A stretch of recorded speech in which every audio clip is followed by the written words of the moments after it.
إن الحمد لله نحمده ونستعينه ونستغفره ونستهديه ونعوذ بالله من شرور أنفسنا ومن سيئات أعمالنا من يهده الله فلا مضل له ومن يضلله فلا هادي له أشهد أن لا إله إلا الله وحده لا شريك له وأشهد أن محمدا عبده ورسوله لا نبي ولا رسول بعده أما بعد أيها المستمعون الحاضرون أوصيكم وإياي بتقوى الله وطاعته لعلكم ترحمون كما قال الله تعالى في القرآن الكريم أعوذ بالله من الشيطان الرجيم بسم الله الرحمن الرحيم يا أيها الذين آمنوا اتقوا الله حق تقاته ولا تموتن إلا وأنتم مسلمون صدق الله العظيم. Kaum muslimin, bapa-bapa dan saudara-saudara kami jamaah Jumat yang dirahmati dan dimuliakan oleh Allah Subhanahu wa taala. Kehidupan kita ini adalah kehidupan yang dipenuhi dengan berbagai ujian-ujian.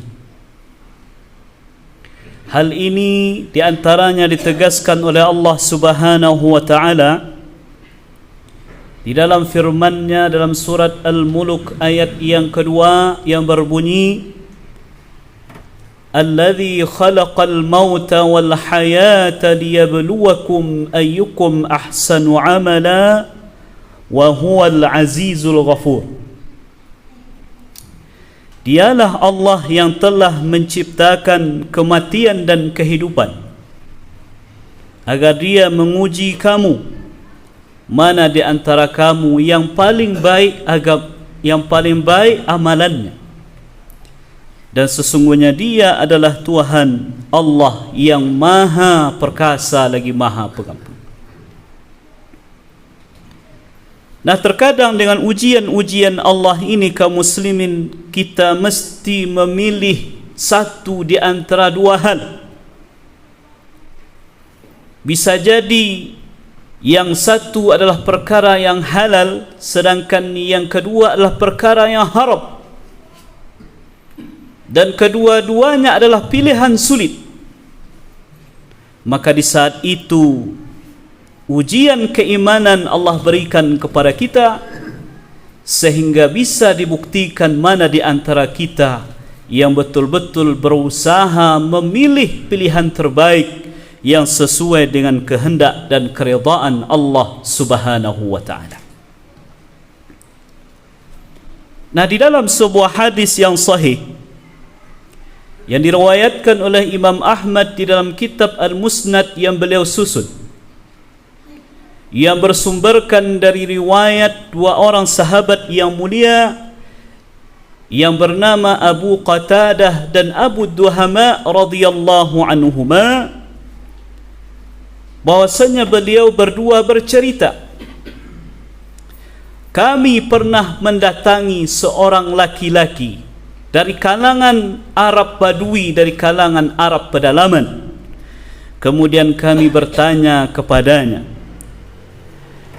hal sami'ta syai'an min Rasulillah sallallahu alaihi wasallam? Apakah engkau pernah mendengar satu hadis dari Rasulullah sallallahu alaihi wasallam? Maka laki-laki Badui, laki-laki Arab pedalaman tadi menjawab, Sami'tuhu sallallahu alaihi wasallam yaqul innaka lan tad'a syai'an lillahi azza wa jalla illa baddalakallahu bihi ma huwa khairul laka minhu.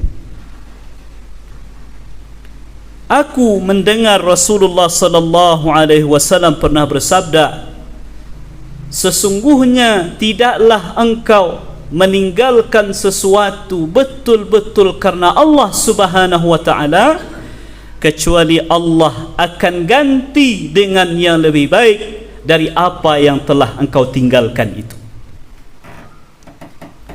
Kaum muslimin, terkadang kita diuji dengan harta,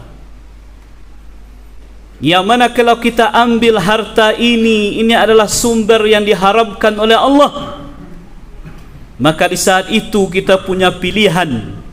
Apakah kita siap untuk meninggalkan sementara harta yang haram itu, walaupun mungkin dalam waktu-waktu tertentu jumlahnya begitu menggiurkan, atau kita lebih siap dan menguatkan keimanan untuk meninggalkan itu dalam rangka menggapai keridhaan Allah. Kaum muslimin, di dalam kitab Al-Jaza'u min Jinsil Amal tersebutlah tentang kisah seorang budak yang bernama Al-Mubarak. Al-Mubarak ini seorang budak, punya majikan, punya tuan namanya Yunus bin Ubaid, seorang yang sangat kaya raya, juga seorang qadhi, seorang hakim di negeri itu. Nah, suatu hari majikan Abdullah Al-Mubarak ini memberikan amanah kepadanya, wahai Al-Mubarak, aku punya kebun berisi buah delima, berisi buah anggur, maka aku amanahkan engkau untuk menjaga dan memeliharanya. Maka pergilah Abdullah Al-Mubarak pada saat itu ke tempat itu. Dan berlalu beberapa waktu, kemudian datanglah majikannya membawa beberapa rombongan. Kemudian berkatalah majikannya Yunus bin Ubaid tadi kepadanya, wahai Al-Mubarak, tolong petikkan untuk kami beberapa buah delima dan beberapa buah anggur yang manis rasanya. Maka apa yang terjadi? Maka bergegaslah Al-Mubarak memetik beberapa buah delima dan anggur tadi dan membawa ke hadapan majikannya. Kemudian ketika dirasakan oleh majikannya, terasalah ternyata buah delima dan buah anggur itu begitu asam, tidak ada manisnya. Lalu bertanyalah majikannya, wahai Al-Mubarak, tidakkah engkau tahu, tidakkah engkau bisa membedakan mana buah anggur, mana buah delima yang asam, dan mana buah delima dan buah anggur yang manis? Maka kata Al-Mubarak, wahai Tuan, sesungguhnya engkau mengamanahkan kepadaku untuk menjaga, untuk memelihara kebun ini, dan aku tidak pernah mendengar engkau mengamanahkan dan mengizinkan aku untuk mencoba satu pun butir buah yang ada dalam kebun ini, maka aku pun tidak pernah mencobanya. Bayangkan kaum muslimin, diamanahkan menjaga kebun, diamanahkan menjaga kebun yang begitu luas, tidak satu buah pun, tidak sebuah pun buah delima dan buah anggur yang dicobanya, saking hati-hatinya dalam masalah harta ini. Nah, kemudian tertegunlah Yunus bin Ubaid majikannya. Kemudian dia panggillah secara pribadi Al-Mubarak budaknya ini, wahai Al-Mubarak, kemarilah sebentar, aku akan bermusyarah denganmu dengan sesuatu yang penting. Maka Yunus bin Ubaid mengatakan, wahai Al-Mubarak, sesungguhnya aku telah berniat untuk menikahkan putriku. Sudah datang para pemuda-pemuda yang kaya raya, anak dari para pejabat, tapi tidak ada satu pun di antara mereka yang mengena di hatiku. Lalu bagaimana pendapat?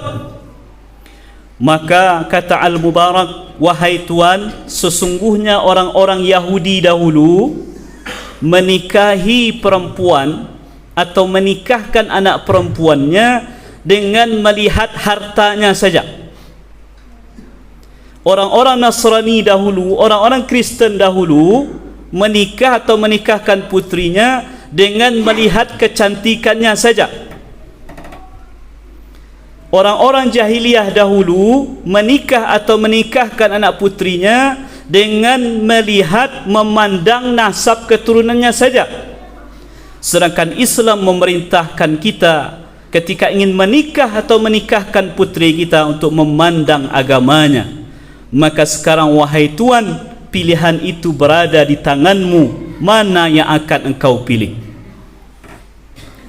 Maka berkatalah Yunus bin Ubaid, majikan Al-Mubarak tadi, tidak ada yang lebih baik daripada agama, dan tidak ada orang yang aku lihat dan aku temui yang lebih menjaga agamanya, yang lebih saleh dibandingkan dengan engkau.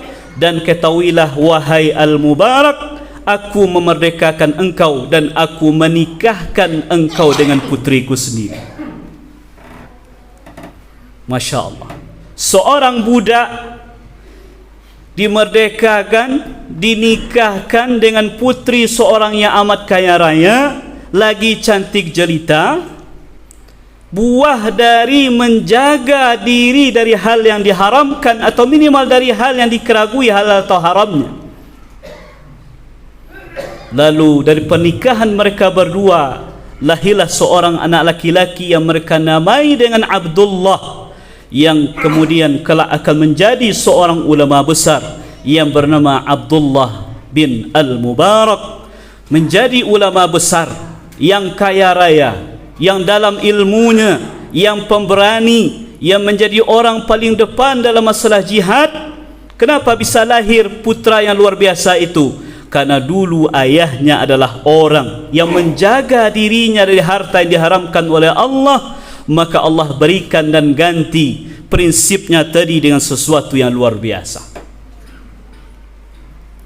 Makanya kaum muslimin, ketika kita diamanahkan sesuatu, apalagi yang berkaitan dengan masalah harta, salah satu contohnya misalnya yang banyak terjadi di negeri kita, mempaduan sawah. Ada orang yang memodali, ada orang yang diminta untuk bekerja. Maka hati-hati, jangan serampangan untuk mengambil hasil sawah, jangan serampangan untuk mengambil hasil kebun, apakah itu berupa cabai, berupa kacang, segala macam, kecuali seizin dari yang telah memodali dan mengamanahkan kepada kita tanahnya itu untuk dikelola. Kaum muslimin, jamaah yang dirahmati dan dimuliakan oleh Allah Subhanahu wa taala. Kemudian seseorang juga terkadang diuji dengan perempuan. Nabi sallallahu alaihi wasallam bersabda, tidak ada fitnah, tidak ada ujian yang lebih hebat untuk umatku yang laki-laki dibandingkan dengan ujian berupa perempuan. Ada seorang laki-laki, bapa dan saudara kami, diuji dia dengan jabatan, berhasil dengan ujian itu. Diuji dengan harta, berhasil dia dengan harta itu. Tidak jatuh dia kepada hal yang dilarang oleh Allah. Tapi betapa banyak laki-laki yang jatuh moralnya, jatuh etikanya, melakukan perbuatan dilarang oleh Allah karena diuji dengan masalah perempuan. Makanya tidak heran dalam hadis riwayat Imam Bukhari dan Muslim, sab'atun yuzilluhumullahu fi zillihi yawma la zilla illa zilluh. 7 golongan orang yang kelak akan diberikan perlindungan oleh Allah Subhanahu wa taala, yang tidak ada perlindungan melainkan perlindungan Allah di saat itu, yaitu di padang mahsyar.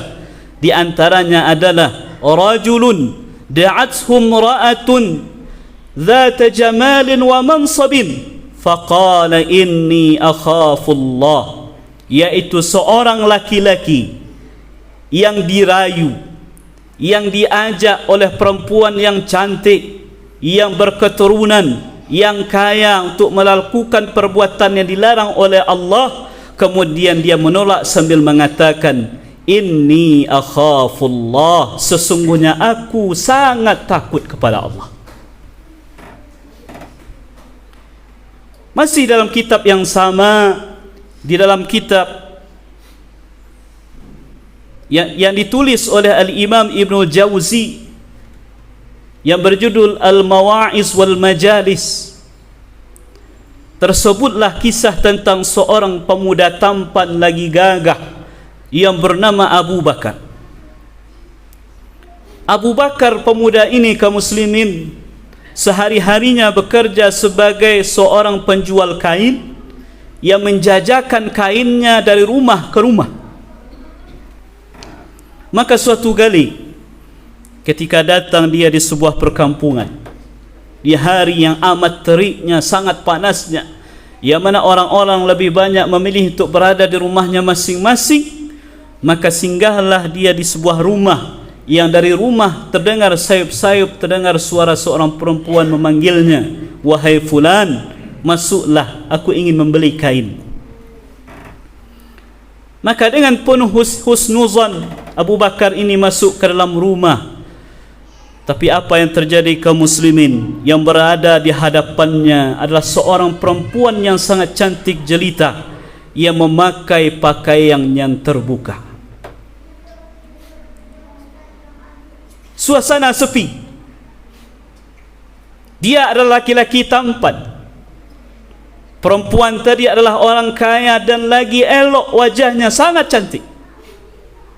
Coba bayangkan ketika seorang pemuda diuji dengan ujian itu, diajak untuk melakukan hal yang dilarang oleh Allah atas keinginan perempuan itu sendiri, bukan karena dipaksa atau memaksa, tidak. Maka bergoncanglah hati Abu Bakar tadi. Lalu apa yang terjadi kaum muslimin? Dia tahu kalau dia melakukan hal ini maka akan gugurlah seluruh amalan yang selama ini dia lakukan, menjadi sia-sialah amalan yang dilakukan selama ini digara-garakan mendapatkan kenikmatan yang sesaat saja. Maka berpikirlah dia dengan keras bagaimana cara menghindari fitnah yang luar biasa ini. Maka bertanyalah dia kepada perempuan tadi, tolong tunjukkan kepada saya di mana kamar mandi yang ada di rumah ini. Maka perempuan tadi menunjuk pembantunya untuk menunjukkan kamar mandi. Dalam sangkaan perempuan ini kaum muslimin, Abu Bakar ini akan bersih-bersih diri, dia akan semakin bersih, semakin gagah, semakin harum, semakin menarik di pandangannya. Tapi bukan itu yang dilakukan oleh Abu Bakar. Dia masuk ke dalam rumah tadi, ke dalam kamar mandi tadi. Kemudian dia bukalah saluran tempat buang air besar yang ada di kamar mandi itu, yang tentu bukan seperti layaknya kita sekarang yang sudah canggih, sudah mewah. Dia ambil dengan tangannya sendiri kotoran tadi, kemudian dia lumuri kotoran itu dari ujung rambut sampai ujung kakinya. Maka dia keluar menemui perempuan tadi. Maka berubahlah pandangan si perempuan tadi. Yang awalnya di hadapannya seorang laki-laki yang tampan dan gagah, sedangkan sekarang berdiri di hadapannya seorang laki-laki yang berlumuran kotoran yang amat busuk. Dia menyangka pemuda ini adalah orang gila dan dia pun diusir dari rumah itu. Maka pulanglah Abu Bakar ini membersihkan dirinya. Kemudian pada malam hari ketika dia tidur, dia bermimpi. Dalam mimpinya dia mendengar suara, wahai fulan, wahai Abu Bakar, sesungguhnya engkau telah melakukan sesuatu yang belum pernah dilakukan oleh orang-orang sebelum engkau, maka kami akan harumkan tubuhmu di dunia ini sebelum nanti kami mengharumkan tubuhmu di akhirat. Maka apa yang terjadi kaum muslimin setelah itu? Siapapun yang berdekatan duduknya dengan Abu Bakar, dia akan senantiasa mencium aroma misik kasturi yang begitu harumnya, padahal dia tidak pernah memakai parfum jenis seperti itu. Diganti oleh Allah dengan sesuatu yang lebih baik, karena dia berani untuk meninggalkan sesuatu yang dilarang oleh Allah Subhanahu wa ta'ala. Maka bagi para pemuda, para saudara-saudara kami yang masih belum menikah, yang saat ini menjalin hubungan, apakah yang namanya pacar segala macam, yang sudah sepakat para ulama kita mengatakan hubungan seperti itu adalah hubungan diharamkan oleh Allah. Maka ketika engkau berani meninggalkan itu betul-betul karena Allah, maka yakinlah Allah akan datangkan kepadamu kelak seorang wanita yang akan menjadi calon pendamping hidupmu, yang lebih baik agamanya, yang akan menjaga dirinya dan menjaga dirimu. Kemudian yang terakhir, kaum muslimin, di dalam tafsir Al-Qurtubi dikisahkan tentang kisah Ummul Mukminin, ibunda kita Aisyah radhiyallahu anha. Pada hari itu Aisyah dalam keadaan berpuasa.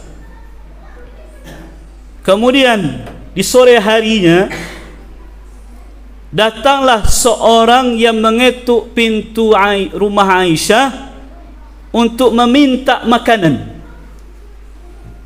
Sedangkan satu-satunya makanan yang dimiliki oleh Aisyah di hari itu, yang niatnya akan dia gunakan untuk berbuka puasa, adalah yaitu sepotong roti. Lalu apa kata pembantunya? Wahai Ummul Mukminin, wahai Aisyah, kalau seandainya engkau memberikan roti ini kepada orang yang meminta di luar, maka tidak ada lagi makanan yang bisa engkau makan untuk berpuasa, untuk berbuka puasa di hari ini. Tapi Aisyah dengan keyakinannya tetap dia berikanlah roti itu. Maka tidak ada lagi makanan di rumah itu untuk berbuka puasa.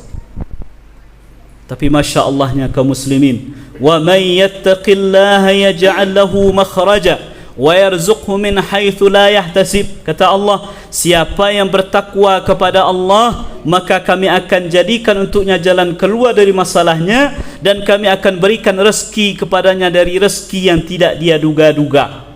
Menjelang buka puasa, datanglah tetangga Aisyah mengetok pintu sambil membawa seekor kambing yang sudah digulai sebagai hadiah untuk ibunda Aisyah radhiyallahu anha.